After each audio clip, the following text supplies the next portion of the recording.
Tudo começou com o som de risadas vindo da sala, enquanto eu ajeitava os talheres na nossa mesa para a ceia de Natal. Levantei os olhos a tempo de ver meu pai me filmando com o celular. Horas depois, a notificação do Facebook mostrava na postagem dele: "Olhem só para esse fracasso. Sempre foi a empregada da casa." Meus irmãos já tinham deixado comentários com emojis de risada. Quando os confrontei, eles me chamaram de hipersensível. Peguei minha bolsa e fui embora. Na manhã seguinte, minha irmã mandou uma mensagem: "Por que não consigo sacar R$ 15.000 da sua conta?" Foi quando eu, finalmente, explodi. Eu sempre fui a responsável da família. Enquanto meus 3 irmãos eram incentivados a correr atrás dos seus sonhos e viverem suas melhores vidas, eu era a pessoa de quem se esperava ser prática, confiável e, o mais importante, disponível sempre que alguém precisasse de algo. Esse era meu papel como Isabela, ou Bela, a filha mais velha da família Gouveia. Meu pai, Ronaldo, era um charme para todos fora de casa. Seus amigos o achavam a pessoa mais generosa do mundo. Seus colegas de trabalho o descreviam como justo, mas dentro das nossas 4 paredes, ele era calculista e manipulador, constantemente nos colocando uns contra os outros em competições sutis por sua aprovação momentânea.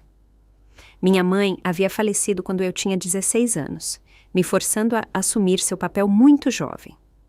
Meus irmãos Patrícia, Tiago e Letícia tinham 13, 11 e 7 anos, respectivamente. Embora meu pai fosse, tecnicamente, quem nos criava, era eu quem preparava os almoços, ajudava com a lição de casa e garantia que todos tivessem roupas limpas para ir à escola. Apesar de tudo, consegui pagar minha faculdade, me formando em finanças. Agora, aos 32 anos, eu trabalhava como analista financeira em uma respeitada consultoria no centro de São Paulo. Tinha meu próprio apartamento, uma poupança decente e uma vida que construí inteiramente sozinha. Minha família não havia contribuído com um centavo para minha educação ou carreira. Mesmo assim, eles agiam como se tivessem direito aos frutos do meu trabalho. Cerca de 3 anos atrás, durante um inverno particularmente rigoroso, quando Patrícia alegou que sua energia seria cortada, eu adicionei meus irmãos como usuários autorizados na minha conta de poupança de emergência. A ideia era ser uma solução temporária para crises reais, com acordos claros sobre a comunicação antes de qualquer saque. Cada um usou 1 ou 2 vezes para emergências legítimas, sempre com discussão prévia. O desastre da ceia de Natal começou inocentemente. Eu me ofereci para sediar o evento no meu apartamento, pensando que talvez fosse a chance de, finalmente, mostrar à minha família que eu era mais do que apenas o plano B deles. Passei semanas planejando o cardápio, decorando o apartamento e garantindo que tudo estaria perfeito. Quando chegaram, meu pai imediatamente criticou o tamanho do meu lugar. Patrícia comentou que meus móveis pareciam baratos. Tiago reclamou do bairro e Letícia, que aos 23 anos ainda morava com nosso pai, apenas seguiu seu exemplo fazendo comentários sutilmente ofensivos. Ainda assim, eu insisti. Servi bebidas, preparei aperitivos e comecei a pôr a mesa com os talheres e a louça de jantar finos que eu tinha comprado especificamente para a ocasião. Foi quando ouvi a risada e levantei os olhos para ver meu pai me filmando. Após descobrir a postagem do Facebook durante o jantar, confrontei todos eles. "Por que você postou isso?" Perguntei ao meu pai, mostrando-lhe o celular com a postagem à vista. "Foi só uma brincadeira, Isabela," ele disse, nem sequer olhando para seu prato de peru e farofa. "Você sempre leva tudo tão a sério." Relaxa, Patrícia acrescentou. "Todo mundo sabe que você adora bancar a anfitriã." Bancar a anfitriã? Eu cozinhei por 3 dias seguidos enquanto trabalhava em período integral. E lá vai ela, se fazendo de vítima de novo. Tiago interveio, revirando os olhos dramaticamente. Senti meu peito apertar enquanto todos trocavam olhares cúmplices. Essa era a tática usual deles. Unirem-se contra a da Isabela, fazendo-a parecer louca por ter reações humanas normais. "A postagem já tem 73 curtidas", meu pai disse, parecendo satisfeito consigo mesmo. "As pessoas acham hilário." Foi quando me levantei, peguei minha bolsa e deixei meu próprio apartamento. Eu não me importava em abandoná-los com a bagunça. Não me importava com a comida que sobrava. Eu só precisava me afastar da presença sufocante deles. Fiz check-in em um hotel por uma noite, algo que nunca havia me permitido fazer por parecer um desperdício. Mas naquela noite, eu precisava do anonimato, dos lençóis limpos, da distância da minha vida. Na manhã seguinte, ainda no meu quarto de hotel, recebi a mensagem de Patrícia. Por que não consigo sacar 15 mil reais da sua conta? Nenhuma introdução, nenhuma explicação, nem mesmo um bom dia ou desculpe por ontem. Apenas apropriação. Liguei para o meu banco imediatamente e fiquei chocada ao descobrir que aquela não era a primeira tentativa de Patrícia de sacar dinheiro sem perguntar. A representante do banco, Elaine, pacientemente me orientou por uma série de transações ao longo dos últimos 2 anos. Pequenos saques entre R$500 e R$2.500, estrategicamente espalhados entre transações legítimas. Gostaria de saber o valor total sacado por usuários autorizados nos últimos 24 meses? Perguntou Elaine. Sim, por favor, respondi, meu estômago já se contorcendo de pavor. O total é de R$110 mil. Eu quase deixei o telefone cair. Isso era mais da metade do que eu tinha conseguido economizar desde que comecei minha carreira. Dinheiro que deveria ser minha rede de segurança, meu futuro pagamento de entrada para um apartamento, minha proteção contra emergências.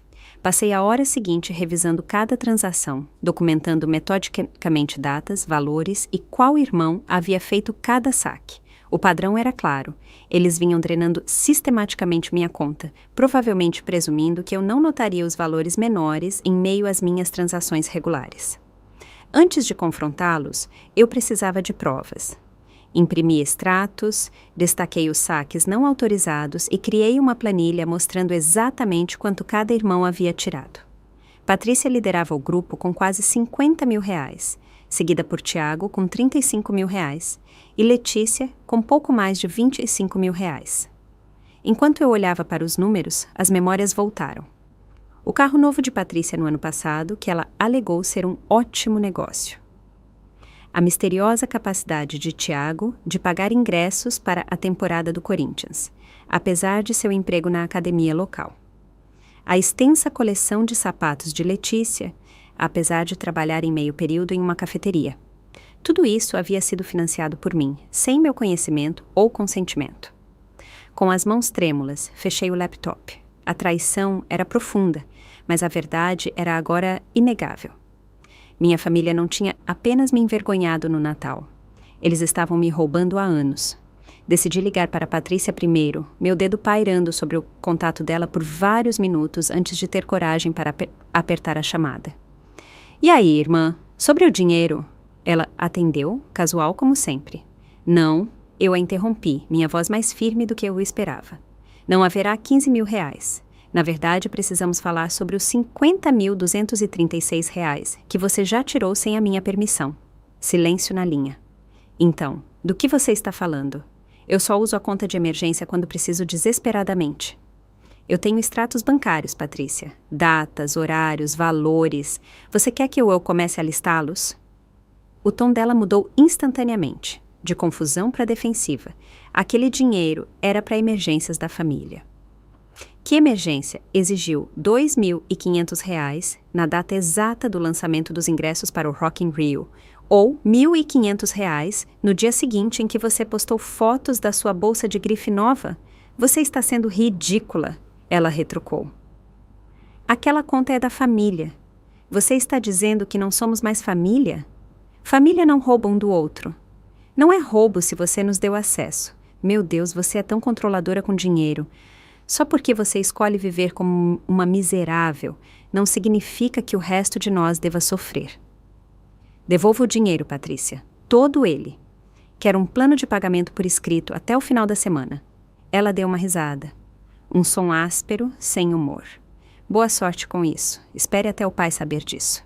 Antes que eu pudesse responder, ela desligou. Em minutos, meu celular estava vibrando com mensagens de toda a minha família em um grupo de chat que eu nem sabia que existia. Pai, a Isabela está numa crise de poder por causa da conta de emergência. Tiago, típico, ela não pode simplesmente mudar as regras quando quiser. Letícia, ela é mesmo tão egoísta depois de tudo que fizemos por ela? Patrícia, ela está me ameaçando por causa de um dinheiro que disse que poderíamos usar. As mensagens deles continuaram, cada uma distorcendo ainda mais a narrativa para longe da realidade. De acordo com eles, eu era a vilã, ingrata, egoísta, controladora. Eles se pintavam como vítimas da minha suposta tirania financeira, convenientemente esquecendo que era o meu dinheiro que estavam pegando. Eu digitei e apaguei várias respostas, finalmente decidindo por: isso não é sobre mudar regras. É sobre os R$ 110.000 tirados sem meu conhecimento ou permissão. Eu espero planos de pagamento de cada um de vocês. A resposta foi imediata e unificada. Pai. Lá vem ela com a chantagem emocional de novo. Tiago. Sempre a mártir. Patrícia. Você nos deu acesso. Isso significa que você nos deu o dinheiro. Letícia. Não acredito que você está contando centavos contra sua própria família. Eu larguei o telefone, sentindo-me fisicamente doente. Isso era gaslighting em sua forma mais pura, me fazendo questionar se eu estava exagerando, se eu era a errada por esperar respeito básico pelos meus limites e propriedade. No dia seguinte, meu pai ligou. Eu quase não atendi, mas um persistente senso de obrigação me fez pegar o celular. Precisamos conversar sobre essa birra que você está fazendo, ele disse sem preâmbulos. Não é birra esperar que as pessoas não roubem de mim. Ninguém roubou nada, ele disse, sua voz assumindo o tom condescendente que ele sempre usava quando achava que eu estava sendo irracional. Você está transformando tudo numa tempestade em copo d'água porque está chateada com o vídeo, que, a propósito, era só uma piada. Isso não tem nada a ver com o vídeo, insisti, embora ambos soubéssemos que não era totalmente verdade. O vídeo tinha sido o ponto de ruptura, mas a traição financeira era muito real. Olha, acho que você precisa de um tempo para esfriar a cabeça. Ele continuou. Mas devo avisar. Se você continuar fazendo essas acusações e exigências, não terei escolha a não ser deixar as pessoas saberem a história real sobre você. Meu sangue gelou. Que história real? Sobre seus episódios. Sobre como você sempre foi instável com dinheiro, como faz promessas e depois fica paranoica e defensiva. Você realmente quer que seus colegas de trabalho ou aquele seu namorado bonitinho, Rafael, não é? Ouçam sobre isso. Senti como se tivesse levado um tapa. Meu pai estava ameaçando espalhar mentiras sobre minha saúde mental no meu local de trabalho e no meu relacionamento. E a menção de Rafael, com quem eu estava namorando há apenas 4 meses e que eu só havia mencionado 2 vezes em reuniões de família, parecia particularmente invasiva. Isso seria difamação, consegui dizer. Ele riu. Não é difamação quando é preocupação familiar. Além disso, temos documentação. Documentação de quê? Perguntei genuinamente confusa.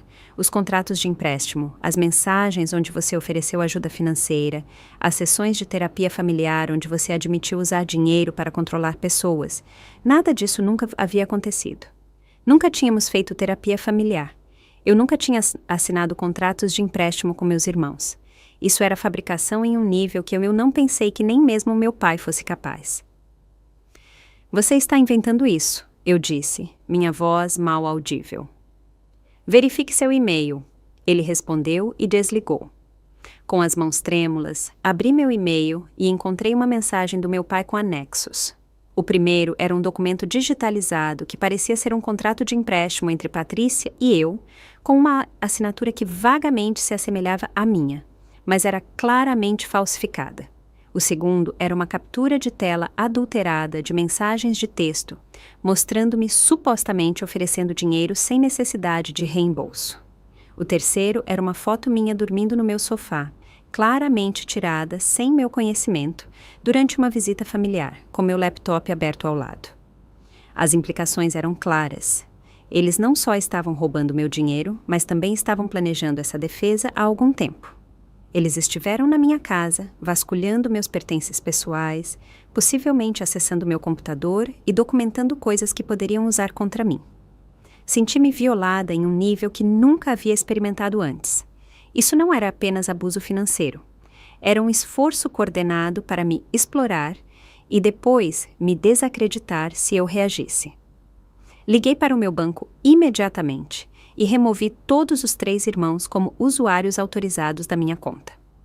Em seguida, congelei a conta por completo, planejando abrir uma nova em outro banco no dia seguinte. Quando verifiquei as redes sociais naquela noite, descobri que havia sido bloqueada pelos 4 membros da família. No entanto, de alguma forma, amigos em comum estavam entrando em contato, perguntando se eu estava bem e dizendo que estavam lá se eu precisasse conversar. Não demorou a descobrir o porquê. Meu pai havia feito uma postagem vaga, mas preocupante, sobre estar aflito com o estado mental de Isabela e pedindo às pessoas que ficassem de olho em mim. Saí de todas as redes sociais, sentindo-me ao mesmo tempo zangada e profundamente sozinha. Minha família não tinha apenas roubado meu dinheiro. Eles estavam agora ativamente tentando destruir minha reputação e me isolar do meu sistema de apoio. Enquanto eu estava sentada no meu apartamento naquela noite, cercada pelos restos do jantar de Natal que haviam arruinado, percebi que isso não seria resolvido com uma simples conversa ou mesmo planos formais de pagamento. Isso era uma guerra, uma que eles vinham travando contra mim há anos sem meu conhecimento, e uma que eu estava apenas começando a entender como lutar. Na manhã seguinte, fui direto ao meu banco quando abriu às 9 horas. Expliquei a situação a uma gerente pessoal chamada Elaine, que ouviu com crescente preocupação enquanto eu detalhava os saques não autorizados e as subsequentes ameaças da minha família. Infelizmente, isso não é tão incomum quanto você pensa, disse Elaine, sua expressão solidária. O abuso financeiro familiar é algo que vemos regularmente. Ela me ajudou a fechar minha conta comprometida por completo e a abrir 2 novas no mesmo banco, uma conta corrente para despesas diárias e uma conta poupança sem usuários autorizados e com medidas de segurança adicionais. Também abri um cofre no banco, onde poderia guardar documentos importantes que não queria que minha família acessasse. Você também deveria considerar mudar todas as suas senhas, Elaine aconselhou. E-mail, redes sociais, outras contas financeiras, qualquer coisa que sua família possa saber ou adivinhar. Passei as 2 horas seguintes mudando todas as senhas que conseguia pensar, configurando a autenticação de 2 fatores em todas as contas e criando novas perguntas de segurança com respostas que minha família não saberia. Também bloqueei todos os números de telefone deles, embora mantivesse seus e-mails desbloqueados para ter um registro de quaisquer novas ameaças ou manipulações. Depois de proteger minhas contas, precisei lidar com a situação das redes sociais. Em vez de interagir diretamente com as postagens vagas do meu pai sobre minha saúde mental, fiz uma declaração simples e factual. Vou tirar um tempo das redes sociais para focar em assuntos pessoais. Se precisarem falar comigo, por favor, usem o e-mail. Em seguida, desativei minhas contas. Naquela tarde, recebi uma ligação de um número desconhecido. Contra meu bom senso, atendi. Isabela, é o Tiago. De todos os meus irmãos, Tiago e eu tínhamos sido os mais próximos. Antes de nossa mãe morrer, costumávamos construir estruturas elaboradas de Lego e inventar histórias sobre as pessoas que moravam nelas. Essa conexão havia desaparecido à medida que ele se alinhava cada vez mais com nosso pai.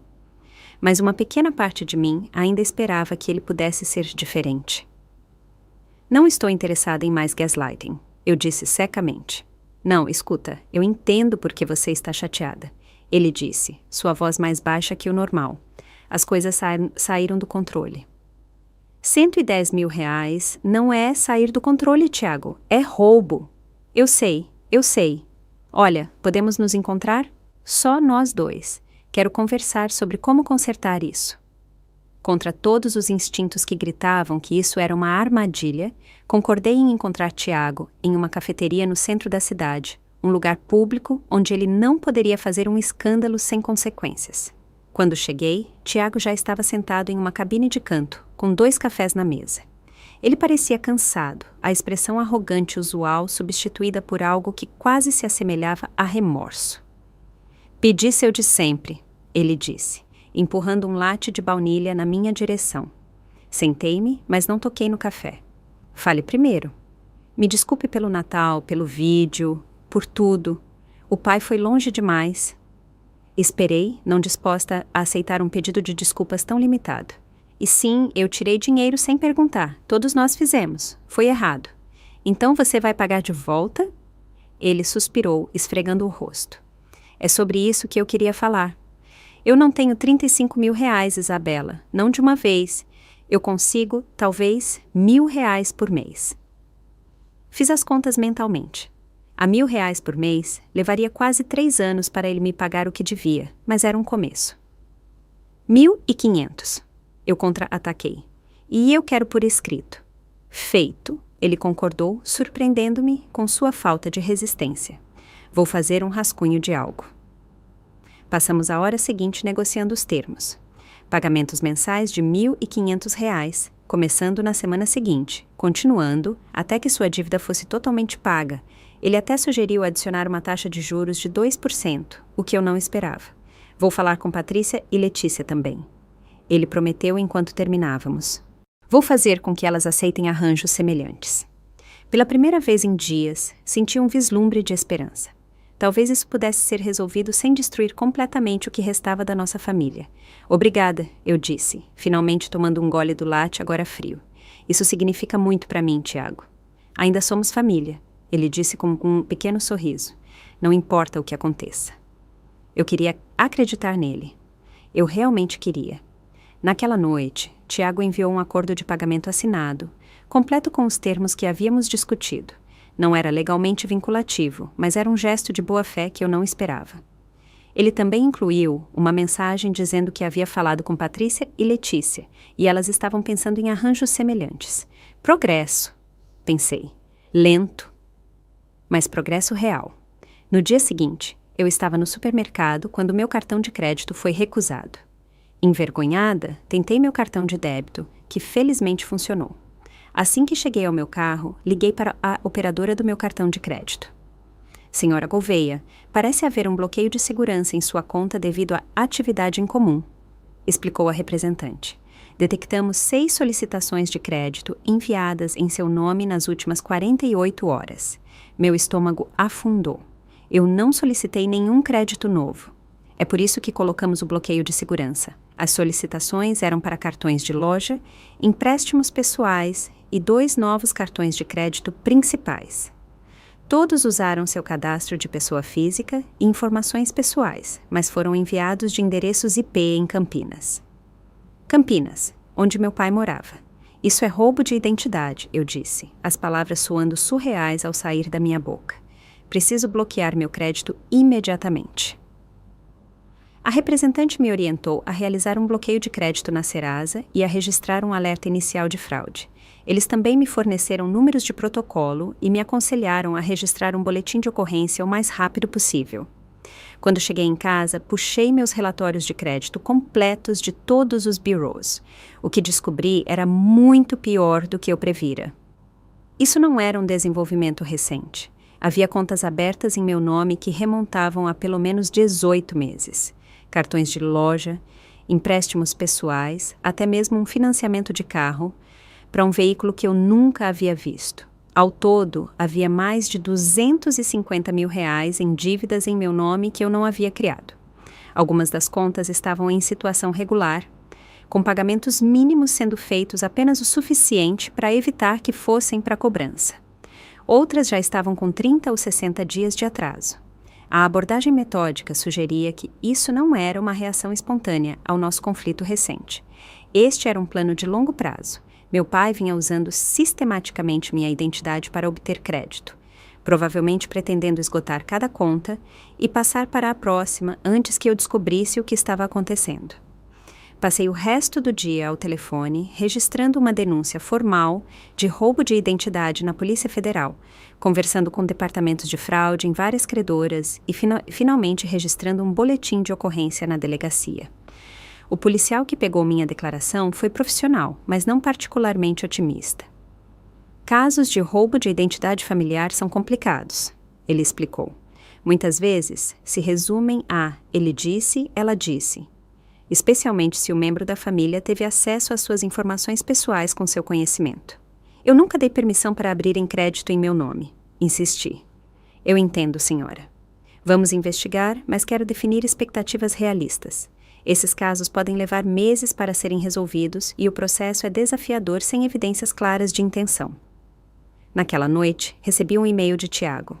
O assunto dizia simplesmente: acho que você deveria ver isso. O e-mail continha uma mensagem que meu pai havia encaminhado aos meus irmãos.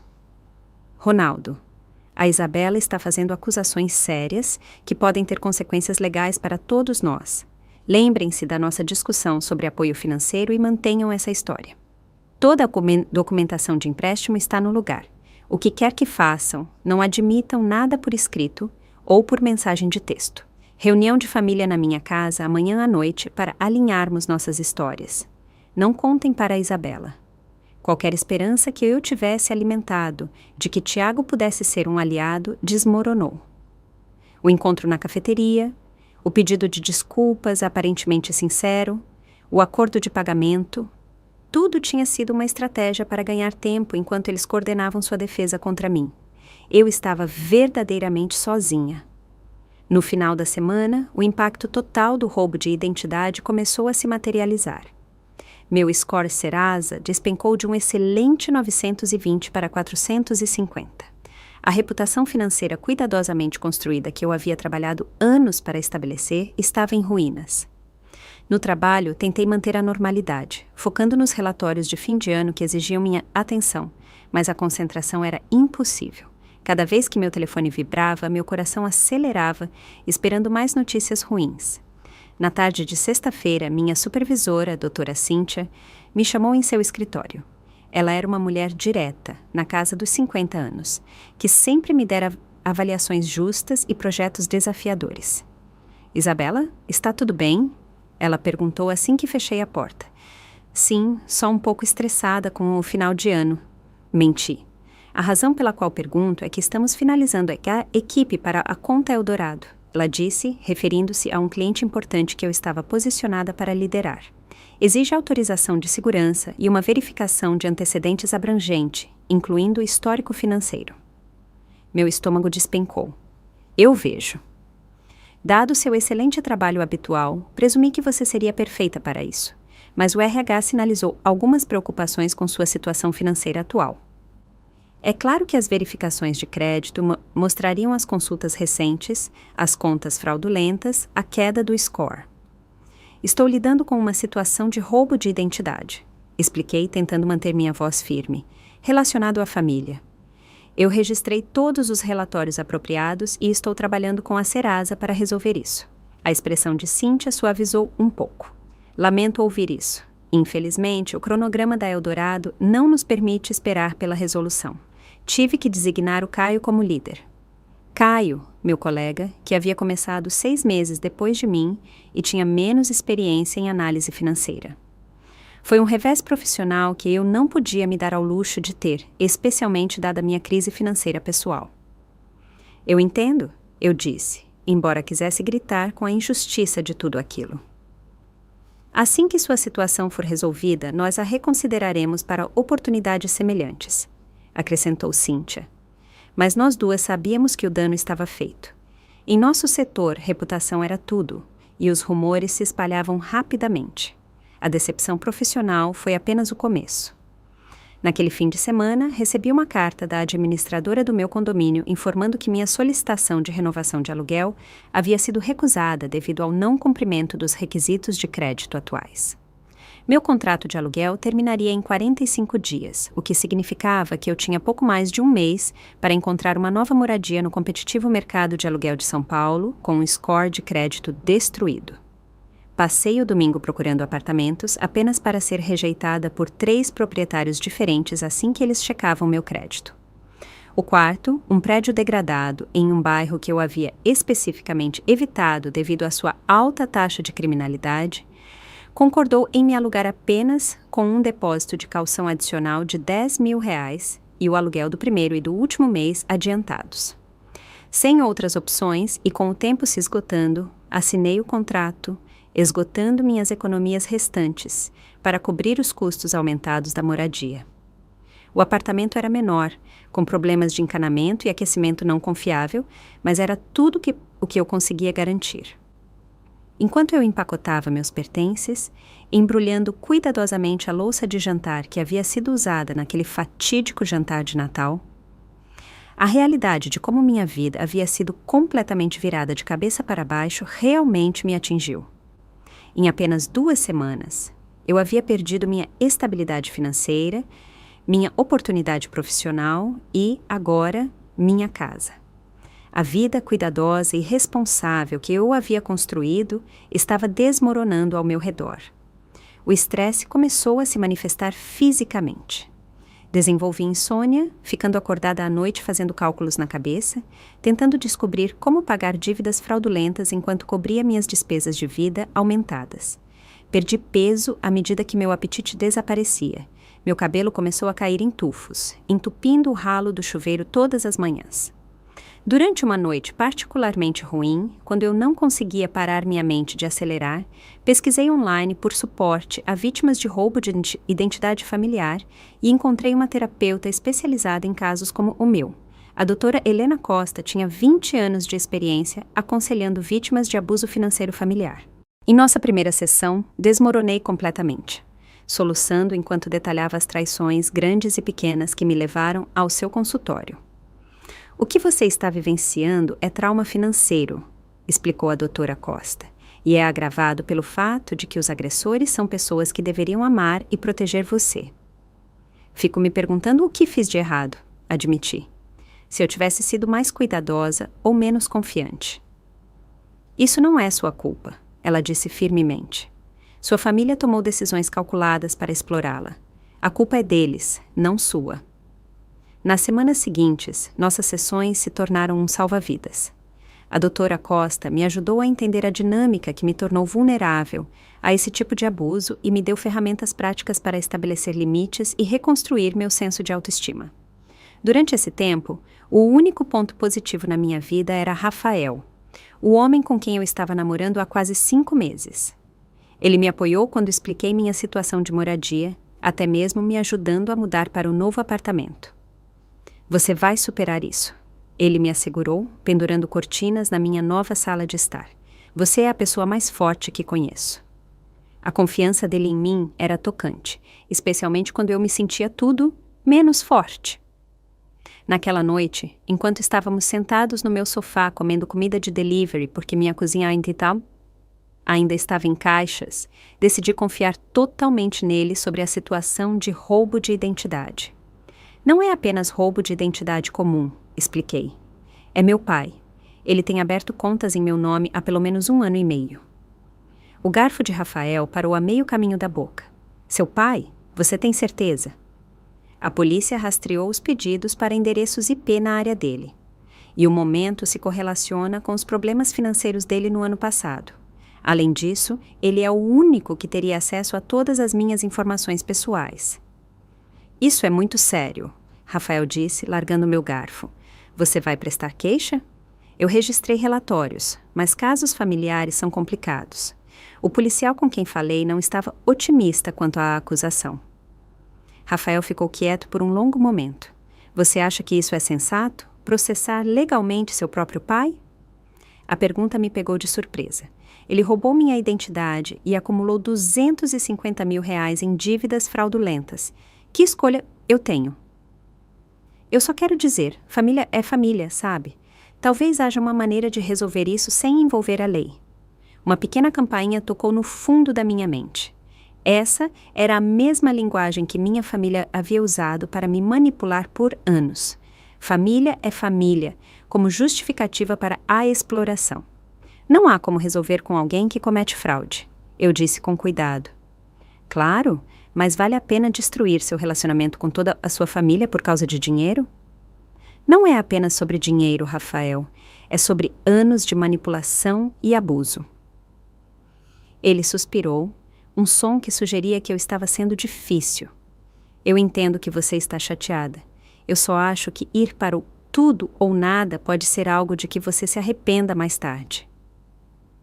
Nos dias seguintes, as perguntas de Rafael ficaram mais específicas, mais investigativas. Ele queria saber se eu já havia falado com um advogado, se havia assinado alguma declaração, quais evidências eu havia enviado à polícia.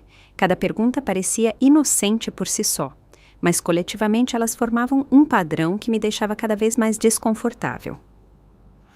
Minhas suspeitas aumentaram quando Rafael deixou o celular desacompanhado enquanto tomava banho no meu apartamento.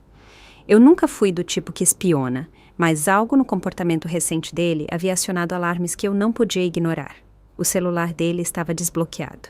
Abri suas chamadas recentes e senti meu sangue gelar.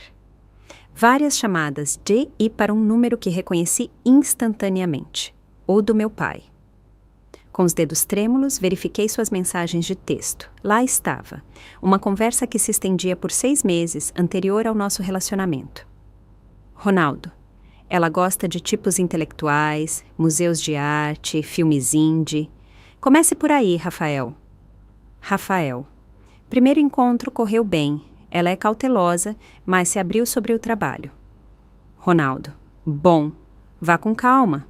Preciso saber sobre as finanças dela eventualmente. Rafael. Ela mencionou uma conta poupança hoje. Muito cuidadosa com dinheiro. As trocas continuavam, documentando cada marco do nosso relacionamento. Cada pedacinho de informação pessoal que eu havia compartilhado, tudo relatado ao meu pai como inteligência de um espião. Quando Rafael saiu do banheiro, eu estava sentada no sofá com o celular dele na mão e lágrimas escorrendo pelo meu rosto. Você está trabalhando com meu pai, eu disse, minha voz mal audível. A expressão dele mudou de surpresa para cálculo e para remorso tão rapidamente que eu quase perdi as transições. Isabela, eu posso explicar. Explicar o quê? Que nosso relacionamento inteiro é uma mentira? Que você tem coletado informações sobre mim por meses? Não começou assim? Ele insistiu. Seu pai me procurou? Sim. Ele disse que estava preocupado com você, que você tinha problemas financeiros e não estava aceitando ajuda. E você acreditou nele, um completo estranho? Ele foi muito convincente, e ele se ofereceu para pagar meus empréstimos estudantis se eu pudesse ajudar a ficar de olho em você. A traição era tão completa, tão calculada, que eu ainda não conseguia sentir raiva. Apenas um vazio se espalhando pelo meu peito. Vá embora, eu disse calmamente. Isabela, por favor, o que eu sinto por você agora é real. Vá embora, gritei, atirando o celular dele contra a parede, onde deixou uma marca no gesso. Depois que Rafael saiu, eu me sentei no meu apartamento vazio, cercada por caixas semi-abertas, e me senti mais sozinha do que jamais havia sentido na vida. Todos em quem eu confiei me traíram. Todos que eu amei me usaram. Naquele momento de isolamento completo, cheguei a um ponto de ruptura. A Isabela, cuidadosa, responsável e sempre disponível, que passou a vida tentando ganhar a aprovação da família, não existia mais. Em seu lugar estava alguém novo, alguém sem nada a perder. Na semana seguinte à descoberta da traição de Rafael, eu desabei completamente. Liguei para o trabalho dizendo que estava doente, incapaz de encarar as luzes fluorescentes e as conversas fiadas do escritório. Mal comia, subsistindo de bolachas e tigelas ocasionais de cereal, quando me lembrava de que comida era necessária. Parei de atender meu celular, mesmo para números desconhecidos, com medo de qual nova traição poderia estar à espera.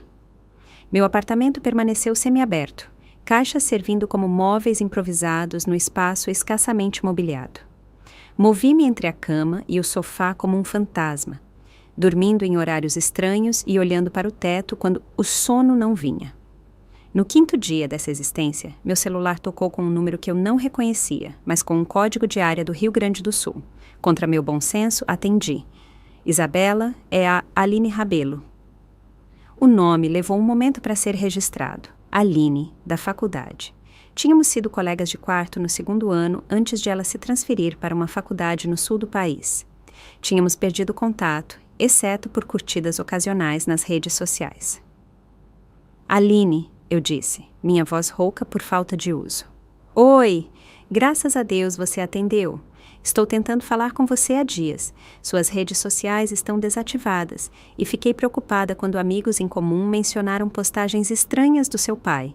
O simples ato de alguém do meu passado estar preocupado o suficiente para rastrear meu número trouxe novas lágrimas aos meus olhos. Tem sido um período difícil, consegui dizer. Me conta, ela disse, sua voz calorosa com preocupação genuína. O que está acontecendo? Então eu contei tudo a ela. O vídeo de Natal, o roubo da conta bancária, a fraude de identidade, a traição de Rafael. Assim que comecei, as palavras jorraram em uma torrente que eu não conseguia controlar. Aline ouviu sem interromper, fazendo pequenos sons de choque e simpatia em momentos apropriados. Isabela, ela disse quando eu finalmente me esgotei. Isso é abuso financeiro clássico e é crime. A polícia disse que casos familiares são difíceis de processar. A polícia comum nem sempre está equipada para lidar com crimes financeiros complexos, ela disse. Tenho uma amiga que trabalha com vítimas de abuso financeiro por meio de uma organização de assistência jurídica sem fins lucrativos. Ela pode ajudar. Posso te conectar? Foi a primeira oferta real de ajuda que recebi desde que esse pesadelo começou. Sim, por favor. No dia seguinte, conversei com Lúcia Oliveira, uma defensora de vítimas de abuso financeiro com formação em serviço social e direito. Ela ouviu minha história com interesse profissional, ocasionalmente fazendo perguntas para esclarecer cronogramas e documentação. Você já fez muitas coisas certas, ela disse quando terminei. Congelar seu crédito, registrar relatórios, documentar a fraude, mas há passos adicionais que devemos tomar. Na semana seguinte, com a orientação de Lúcia, comecei a montar uma trilha de papel abrangente. Coletei extratos bancários, relatórios de crédito, boletins de ocorrência e os documentos de empréstimo fraudulentos que meu pai havia criado. Lúcia me conectou a um especialista em recuperação de crédito que iniciou o processo minucioso de contestar cada conta fraudulenta. Também comecei a trabalhar com uma conselheira financeira que me ajudou a criar um orçamento de emergência para superar a crise até que meu crédito pudesse ser restaurado. Isso significou cortar todas as despesas não essenciais, aceitar trabalho como analista financeira freelancer nas noites e fins de semana e rastrear cuidadosamente cada real. O trabalho era exaustivo, mas proposital. Pela primeira vez desde o Natal, senti uma sensação de movimento para frente, em vez de apenas queda livre. Lúcia também recomendou um grupo de apoio para vítimas de abuso financeiro familiar. A princípio, resisti à ideia, desconfortável em compartilhar minha história com estranhos. Mas depois de um dia particularmente difícil, quando uma agência de cobrança ligou para o meu local de trabalho, concordei relutantemente em participar. O grupo se reunia em um centro comunitário no centro de São Paulo, um círculo de 10 cadeiras ocupadas por pessoas com aparência notavelmente normal. Eu não tinha certeza do que esperava. Talvez indivíduos visivelmente quebrados, mas eram pessoas comuns de várias idades e origens. À medida que começaram a compartilhar suas histórias, fui atingida pelas semelhanças em nossas experiências. A mãe de Lídia havia estourado cartões de crédito em nome dela quando ainda estava na faculdade. O irmão de João havia roubado sua identidade para financiar um vício em jogos de azar. Os pais de Rejane a haviam manipulado para que assinasse a transferência de sua herança dos avós. Quando chegou a minha vez, as palavras vieram mais facilmente do que eu esperava. Essas pessoas entendiam de uma forma que até mesmo amigos bem-intencionados não podiam. Elas acenavam em reconhecimento às táticas de gaslighting, a manipulação, a esmagadora autocrítica que acompanhava tal traição. A parte mais difícil, admiti, é que ainda me pego pensando se estou exagerando, se talvez eles estejam certos e eu esteja sendo egoísta com dinheiro. Cabeças acenaram ao redor do círculo. É assim que eles mantêm o controle, disse Renato, um homem mais velho cujo filho havia drenado suas contas de aposentadoria. Eles fazem você questionar sua própria realidade, seu próprio direito de se proteger. Você não está exagerando, Lídia me assegurou. O que eles fizeram foi crime, ponto final. Pela primeira vez, senti-me verdadeiramente compreendida. Esses estranhos me deram permissão para ficar com raiva, para me proteger, para revidar. Todas as coisas que minha família havia me condicionado a ver como egoístas ou irracionais. Com esse novo sistema de apoio em vigor, comecei a reconstruir. Voltei ao trabalho em tempo integral, explicando a Cíntia que estava lidando com roubo de identidade e trabalhando com profissionais para resolvê-lo. Ela parecia impressionada com minha abordagem organizada e prometeu me manter em mente para futuras oportunidades de liderança. Também implementei medidas de privacidade extremas em todas as áreas da minha vida. Mudei meu número de telefone e o mantive confidencial. Aluguei uma caixa postal para toda a correspondência. Usei uma VPN para todas as atividades na internet. Configurei alertas para qualquer atividade no meu relatório de crédito. Até mudei minha rotina, pegando rotas diferentes para o trabalho e variando meus padrões de compra. Essa hipervigilância era exaustiva, mas necessária. Eu tinha aprendido da maneira mais difícil que o alcance da minha família era extenso e suas táticas inescrupulosas. 3 semanas depois de ingressar no grupo de apoio, recebi um e-mail preocupante de Lúcia. Lúcia. Isabela, surgiu algo preocupante. Há um site que parece focado em desacreditá-la. Acho que você deveria ver, mas prepare-se, é perturbador. O link levava a um site com design profissional intitulado A Verdade sobre Isabela Gouveia. Ele continha fotos minhas cuidadosamente selecionadas e muitas vezes alteradas, e-mails e trocas de texto fabricadas, e longas narrativas sobre minha suposta instabilidade financeira e manipulação de minha família amorosa. Havia depoimentos de fontes anônimas alegando que eu havia pedido dinheiro emprestado e me recusado a pagar. Havia uma seção dedicada ao meu histórico de problemas de saúde mental, completa com evidências fabricadas de tratamentos que nunca fiz para condições que eu não tinha. O mais perturbador é que havia fotos privadas que eu não tinha ideia de que existiam. Eu dormindo no meu sofá, eu checando minha conta bancária no meu laptop, até mesmo eu entrando no consultório da minha terapeuta. Eles estavam me stalking, documentando meus movimentos, invadindo meus momentos mais privados. Na parte inferior da página, havia um formulário de contato incentivando qualquer pessoa com informações adicionais sobre os esquemas financeiros de Isabela a enviar detalhes anonimamente. Era uma tentativa calculada de destruir minha reputação, meu crédito e minha credibilidade de uma só vez. A mensagem era clara: revide e nós vamos aniquilá-la. Liguei para a Lúcia imediatamente, minhas mãos tremendo tanto que mal conseguia segurar o telefone. Já tirei capturas de tela de tudo e registrei uma denúncia. Ela me garantiu. Mas Isabela, isso cruza várias linhas legais. Não é mais apenas abuso financeiro. É assédio, stalking e difamação. O que eu faço? Perguntei, sentindo-me menor e mais vulnerável do que nunca. Isso está além do que eu posso lidar sozinha, Lúcia admitiu. Você precisa de representação legal, alguém especializado em casos como este. Não posso pagar um advogado, eu disse. A ironia não passou despercebida.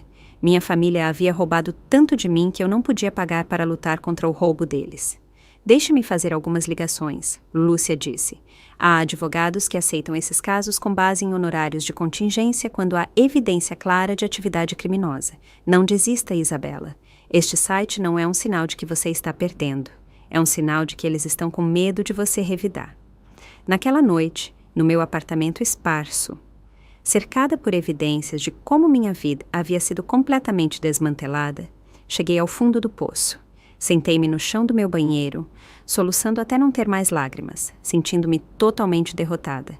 E então, naquele momento de desespero completo, algo inesperado aconteceu. O peso esmagador do medo e da desamparo começou a se transformar em outra coisa, raiva pura e clarificadora.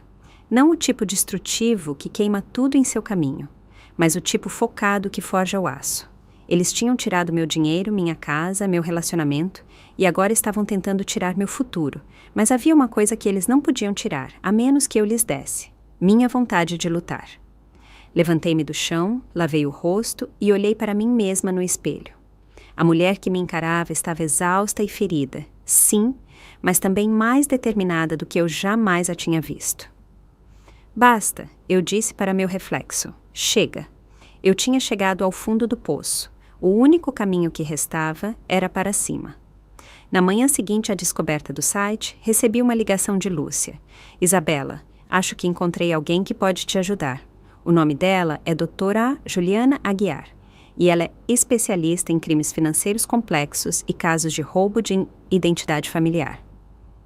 2 horas depois, eu estava sentada em um imponente escritório no centro de São Paulo, com vista para a cidade, explicando minha situação à doutora Juliana Aguiar, uma mulher de olhos penetrantes na casa dos 60 anos, com a intensidade focada de alguém que gostava de desafios intelectuais. Ao contrário do policial que havia pegado meu relatório, Juliana parecia energizada pelos detalhes do meu caso, ocasionalmente acenando ou fazendo anotações rápidas enquanto eu falava. O site é realmente uma boa notícia, ela disse quando terminei. Boa notícia? Repeti, perplexa. É evidência de assédio contínuo, difamação e stalking. Todos crimes passíveis de processo. Mais importante, isso mostra que eles estão com medo. As pessoas não escalam para esse nível, a menos que se sintam genuinamente ameaçadas. Mas eu não fiz nada além de tentar me proteger. Exatamente, disse Juliana, inclinando-se para a frente. Você não está mais jogando pelas regras deles. E isso os aterroriza. Abusadores familiares dependem de que as vítimas permaneçam em silêncio e complacentes. Então, o que podemos realmente fazer? Muita coisa, ela disse com o primeiro sorriso que eu havia visto nela. Primeiro, estou aceitando seu caso com base em honorários de contingência. Se ganharmos, e eu acredito que vamos, minhas taxas virão do acordo. Se perdermos, você não me deve nada. O alívio de não ter que encontrar dinheiro para a representação legal foi avassalador. Segundo, ela continuou, estamos entrando com pedidos de medidas protetivas contra todos os membros da família imediatamente. O site e as fotos de stalking nos dão motivos de sobra. Isso realmente vai impedi-los? Isso nos dá alavancagem legal se eles continuarem, mas o mais importante, cria um registro oficial do comportamento deles. Juliana delineou uma estratégia abrangente, que incluía ações cíveis, por roubo de identidade, difamação e assédio, além de trabalhar com as autoridades para buscar acusações criminais onde aplicável. Isso não será rápido ou fácil, ela alertou. Esses casos geralmente levam meses, às vezes anos. Você está preparada para isso? Pensei em tudo o que já havia suportado, em tudo o que havia sido tirado de mim. Sim, eu quero minha vida de volta e quero que eles enfrentem as consequências. Ótimo, disse Juliana com um aceno de aprovação. Agora preciso que você me conte absolutamente tudo desde o começo, cada detalhe, não importa quão pequeno ou aparentemente sem importância. Nas horas seguintes, eu conduzi Juliana por toda a história do meu relacionamento com minha família, desde a morte da minha mãe, quando eu tinha 16 anos, até a recente descoberta da traição de Rafael. Juliana fez perguntas investigativas, muitas vezes voltando para esclarecer cronogramas ou conexões que eu não havia notado.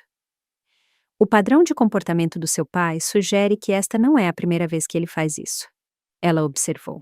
A sofisticação da fraude, a resposta familiar coordenada, as táticas de escalada, estas não são as ações de um agressor de primeira viagem. O comentário desencadeou uma memória que eu quase havia esquecido. Minha tia Sônia, irmã da minha mãe. Ela parou de falar com meu pai anos atrás. Disseram-me que era porque ela tinha ciúmes do casamento deles. Mas agora eu me pergunto. Os olhos de Juliana se aguçaram. Você tem informações de contato da Sônia? Não atuais. Perdemos o contato depois que minha mãe morreu. Encontrá-la deve ser nossa prioridade. Se seu pai tem um histórico desse comportamento, isso fortalece consideravelmente nosso caso. Com os recursos de Juliana, localizar tia Sônia levou menos de 48 horas. Ela estava morando em Curitiba, tendo se mudado para lá logo depois de cortar laços com meu pai 14 anos antes. Quando liguei para ela, houve um longo silêncio depois que me apresentei. Isabela, ela finalmente disse, sua voz embargada pela emoção. Pensei em você tantas vezes ao longo dos anos. Tentei manter contato depois que sua mãe morreu, mas seu pai... Eu sei, eu disse, embora estivesse apenas começando a entender a extensão das manipulações do meu pai. Tia Sônia, preciso te perguntar algo importante. Por que você realmente parou de falar com meu pai? A história que ela contou confirmou as suspeitas de Juliana e quebrou meu coração mais uma vez. Meu pai havia drenado sistematicamente a herança da minha mãe após a morte dela, dinheiro que deveria ter sido para nós 4 filhos. Quando tia Sônia o confrontou, ele virou a família contra ela, pintando-a como gananciosa e instável. Ele pegou tudo, ela disse. A raiva ainda evidente em sua voz depois de todos esses anos. E quando tentei lutar contra ele legalmente, ele se certificou de que ninguém acreditaria em mim. Você estaria disposta a fornecer uma declaração sobre o que aconteceu? Perguntei. Estou montando um processo legal contra ele por crimes financeiros semelhantes. Se eu estaria, ela respondeu sem hesitar. Esperei 14 anos para alguém finalmente vê-lo pelo que ele é. O testemunho de tia Sônia forneceu um contexto crucial para o padrão de abuso financeiro do meu pai. Mas ela não era a única. À medida que a investigação de Juliana avançava, descobrimos que meu pai havia vitimado vários outros, incluindo minha avó materna durante os últimos anos de sua vida. Registros bancários mostravam que ele havia esvaziado sistematicamente as contas dela enquanto servia como seu cuidador, usando táticas perturbadoramente semelhantes às que ele havia empregado contra mim. Quando ela faleceu, suas substanciais economias de aposentadoria haviam diminuído para quase nada. Seu pai não é apenas um golpista oportunista, Juliana explicou enquanto revisávamos as crescentes evidências. Ele é o que chamamos de predador financeiro, alguém que ataca e explora deliberadamente indivíduos vulneráveis, muitas vezes membros da família. O escopo de seus crimes era impressionante. Ao longo de 2 décadas, ele havia roubado centenas de milhares de reais de pelo menos 6 pessoas diferentes, sempre usando o mesmo manual: obter acesso, isolar a vítima, drenar gradualmente seus recursos e, em seguida, desacreditá-la se ela revidasse.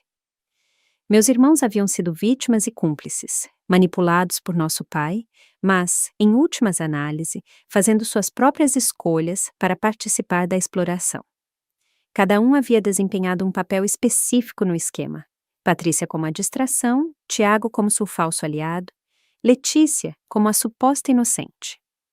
À medida que nosso caso se consolidava, a notícia começou a se espalhar. 2 jornalistas de um jornal local entraram em contato, interessados em cobrir o que descreveram como um padrão de abuso financeiro de idosos e roubo de identidade ao longo de décadas. Com a orientação cuidadosa de Juliana, concordei em dar uma entrevista, esperando que a conscientização pública pudesse ajudar a proteger outros de predadores semelhantes. O artigo, quando foi publicado, foi completo e condenatório. Intitulado Predador Familiar. Um rastro de abuso financeiro de 2 décadas detalhava os métodos do meu pai e os sistemas que falharam em proteger suas vítimas. Incluía declarações de especialistas em abuso financeiro, depoimentos de outras vítimas e uma explicação dos sinais de alerta para os quais os outros deveriam estar atentos. No dia seguinte ao artigo, recebi uma ligação de Juliana. "O Ministério Público acabou de entrar em contato comigo", ela disse. Uma excitação incomum em sua voz, tipicamente comedida.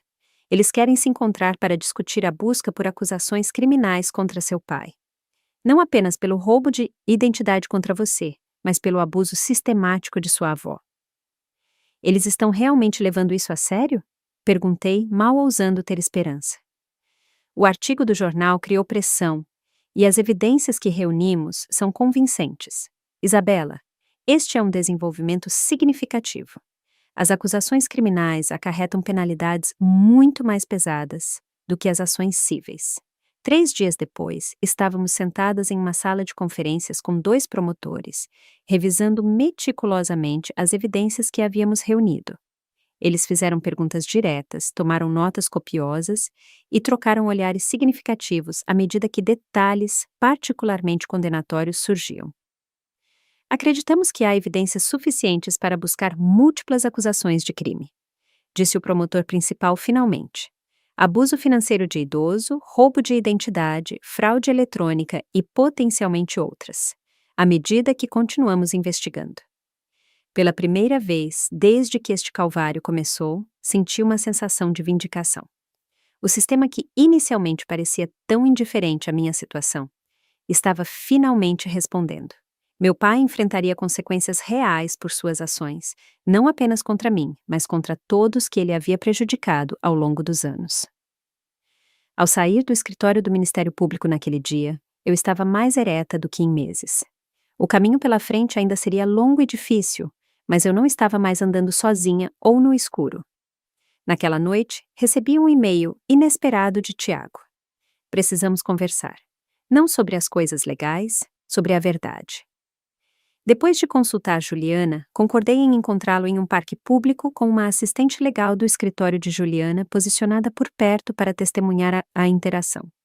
Quando cheguei, Tiago parecia diminuído de alguma forma. O irmão mais novo, arrogante, substituído por um homem assombrado que não conseguia me encarar. "Não consigo mais fazer isso", ele disse sem preâmbulos. "As mentiras, a manipulação, tudo isso. Estou exausto. Por que agora? Perguntei, cautelosa com outra armadilha. O artigo, ele disse simplesmente. Ver tudo aquilo exposto daquela forma. Eu não podia mais fingir. O que fizemos com você, o que o pai fez com a vovó e a tia Sônia, é indefensável. No entanto, você defendeu isso. Participou disso. Ele acenou com a cabeça, aceitando a acusação. Eu fiz? Por anos, eu disse a mim mesmo que era apenas a família ajudando a família, que você podia pagar, que você nos devia de alguma forma. Mas essa era apenas a voz dele na minha cabeça, não a realidade. O que você quer, Tiago? Fazer uma declaração, contar aos investigadores o que eu sei, tudo o que eu sei. Ele levantou-se do olhar, finalmente encontrando meus olhos. Não estou pedindo perdão, Isabela. Eu não mereço isso. Mas preciso fazer algo certo pela primeira vez. Estudei seu rosto, procurando sinais de engano. Tudo o que vi foi exaustão e remorso. Fale com minha advogada, eu disse, entregando-lhe o cartão de Juliana. Se você está falando sério sobre limpar a barra, ela vai te ajudar a fazer isso direito. O depoimento de Tiago provou ser o ponto de virada. Com seu relato interno de como meu pai havia orquestrado o abuso financeiro, coordenado a resposta da família e planejado as medidas de retaliação, o Ministério Público acelerou sua investigação. Em semanas, eles emitiram um mandado de prisão para meu pai por 14 acusações separadas, incluindo roubo de identidade, fraude eletrônica, abuso financeiro de idoso, stalking e conspiração. A notícia saiu em uma terça-feira de manhã. Na terça-feira à tarde, meu telefone tocava constantemente com ligações de jornalistas em busca de comentários, parentes distantes, expressando choque ou apoio, e até mesmo um produtor de um programa de notícias nacional interessado em apresentar minha história como parte de uma série sobre abuso financeiro familiar. Durante tudo isso, mantive os limites cuidadosos que havia estabelecido com a ajuda de Juliana. Encaminhei todas as perguntas da mídia para o escritório dela, mantive meu novo endereço confidencial e continuei a me concentrar na reconstrução da minha saúde financeira e emocional. Como Juliana havia previsto, o caminho seria longo. Mas pela primeira vez desde aquele dia de Natal em que meu pai havia postado aquele vídeo humilhante, eu podia ver um caminho claro a seguir. Não apenas para a recuperação, mas para um tipo de justiça que eu antes pensava ser impossível. 10 meses após aquele fatídico Natal, eu estava em um tribunal, observando enquanto meu pai era levado algemado. A juíza havia negado a fiança, citando as medidas extraordinárias que meu pai havia tomado para intimidar testemunhas e obstruir a justiça. O julgamento criminal foi exaustivo. Meu pai havia contratado um caro advogado de defesa que tentou me pintar como instável e financeiramente irresponsável, mas a evidência era esmagadora. Registros bancários, solicitações de crédito, o site difamatório, fotos de stalking, documentos falsificados e depoimentos de múltiplas vítimas, incluindo Tiago e tia Sônia, haviam criado um caso intransponível contra ele. A sentença foi igualmente decisiva. 8 anos em regime fechado pelos vários crimes financeiros, com sentenças consecutivas adicionais pelas acusações de assédio e stalking. A juíza foi particularmente dura em sua avaliação, chamando meu pai de predador calculista que explorou a confiança de membros da família para ganho pessoal. Patrícia e Letícia receberam sentenças menores: 3 anos de liberdade condicional cada, aconselhamento financeiro obrigatório e ordens de restituição exigindo que elas pagassem cada real que haviam tirado de mim. Ambas acabaram seguindo o exemplo de Tiago e cooperaram com os promotores, embora suas declarações tivessem sido mais interesseiras e menos francas do que a dele. O caso civil havia sido concluído 2 meses antes, com uma decisão a meu favor de quase R$1.500.000. O total combinado dos fundos roubados, dívidas fraudulentas, honorários legais e danos punitivos. O tribunal também havia emitido medidas protetivas permanentes contra todos os 3 irmãos e meu pai, legalmente proibindo-os de qualquer contato comigo. Ao sair do tribunal naquele dia, Juliana caminhou ao meu lado, sua expressão satisfeita, mas solene. Como você se sente? Ela perguntou enquanto descíamos os degraus de pedra. Surreal, admiti. Parte de mim ainda não consegue acreditar que isso finalmente acabou. Os procedimentos legais acabaram, ela corrigiu gentilmente. A cura está apenas começando. Ela estava certa, é claro.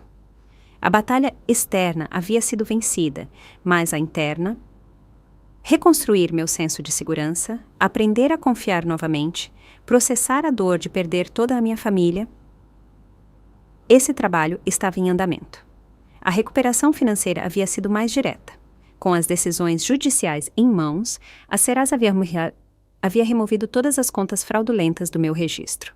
Meu score de crédito gradualmente se recuperou, embora levasse mais um ano para se recuperar totalmente. Os pagamentos de restituição estavam chegando e, embora eu provavelmente nunca visse o valor total que minha família havia roubado, eu tinha o suficiente para reconstruir uma base financeira sólida. 3 semanas após a sentença criminal, mudei-me para um novo apartamento em um prédio seguro, com vigilância por vídeo e acesso restrito, pequeno, mas claro, com grandes janelas que enchiam o espaço de luz natural. Era o primeiro lugar que realmente parecia seguro desde que o calvário começou. Minha vida profissional também tomou um rumo inesperado. Depois que o caso recebeu atenção pública, fui abordada por uma organização sem fins lucrativos dedicada à prevenção do abuso financeiro. Eles estavam procurando alguém com experiência financeira e pessoal para ajudar a desenvolver programas educacionais para populações vulneráveis. Após muita consideração, aceitei um cargo como diretora de educação financeira. O papel significava um pequeno corte salarial em relação ao meu emprego corporativo, mas o trabalho era profundamente significativo. 3 dias por semana, eu desenvolvia currículos e materiais de treinamento. Nos outros 2, conduzia workshops para idosos, sobreviventes de violência doméstica e jovens adultos que saíam de abrigos, todos grupos com alto risco de exploração financeira. A primeira vez que fiquei diante de uma sala de participantes idosos e compartilhei minha história, fiquei apavorada. Mas a resposta deles, os acenos de reconhecimento, as perguntas que revelavam suas próprias vulnerabilidades, a gratidão por estratégias de proteção específicas, me convenceu de que era aqui que eu precisava estar. Você está transformando algo terrível em algo bom. A doutora Costa havia observado durante uma de nossas sessões de terapia contínuas. Isso não é apenas resiliência, é transformação. Minha vida pessoal demorou mais para se reconstruir após a traição de Rafael. Eu hesitei em buscar novos relacionamentos, mas gradualmente formei conexões através do meu grupo de apoio, meu novo local de trabalho e até mesmo uma aula de cerâmica que comecei como forma de alívio do estresse. Esses relacionamentos eram diferentes, construídos com base no respeito mútuo em vez de obrigação, com limites claros que eram honrados em vez de violados. Eu havia aprendido a reconhecer os sinais de alerta de manipulação e a confiar em meus instintos quando algo parecia errado. 6 meses após o julgamento criminal, recebi uma carta de Tiago encaminhada pelo escritório de Juliana, conforme exigido pela medida protetiva. Ela a havia examinado cuidadosamente, garantindo que não continha manipulação ou ameaças antes de me entregar. Tiago, estou fazendo terapia agora, tentando entender por que participei de ferir a única pessoa que sempre tentou me ajudar. Não espero perdão. Eu só queria que você soubesse que estou tentando me tornar alguém melhor do que eu era. Alguém que não teria feito essas coisas com você. Eu li a carta várias vezes, sentindo uma mistura complexa de emoções.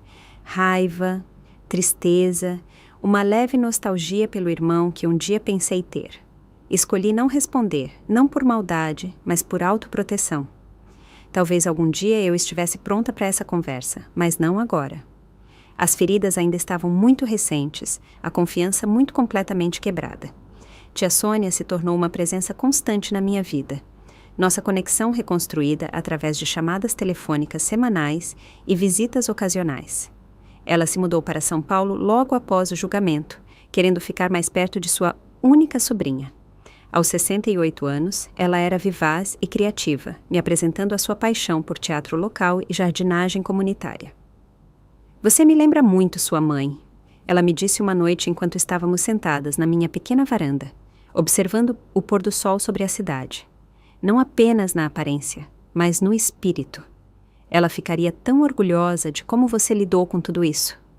Essas palavras trouxeram lágrimas aos meus olhos.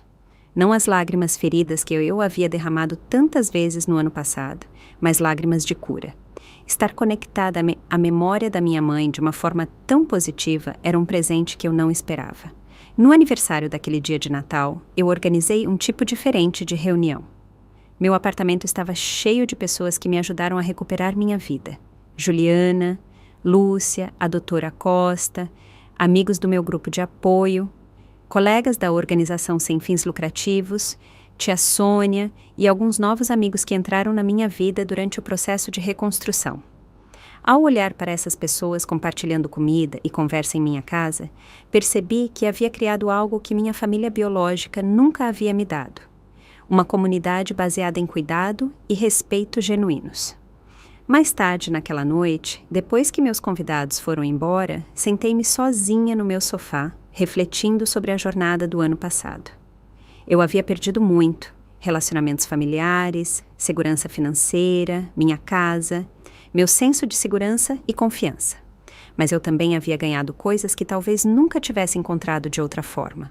Um propósito que se alinhava com meus valores, relacionamentos construídos em conexão autêntica e, o mais importante, um conhecimento inabalável da minha própria força. A analista financeira que eu havia sido calcularia isso como uma perda líquida.